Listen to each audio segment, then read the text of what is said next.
Diyan, siyempre, may bawi ang GSM dyan, yung grupo ni Coach Timcon, meron din yung Meralco nila Coach Luigi, tsaka si Coach Nenad, di ba? So, ang tanong lang, nangyari ito sa Swift nung araw, na pag Grand Slam sila, parang inispoil nyo yung Swift nung araw. Pag Grand Slam sila, sa inyo ata na out.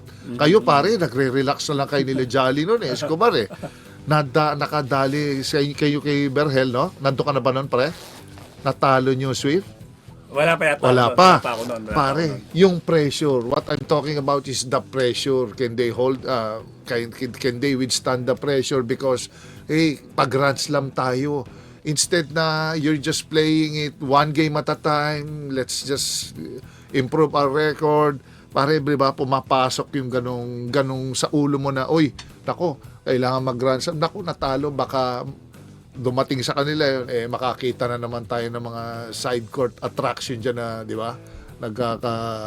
Nagkakasigawan and all. Pressure yan, siyempre, pare. Yes,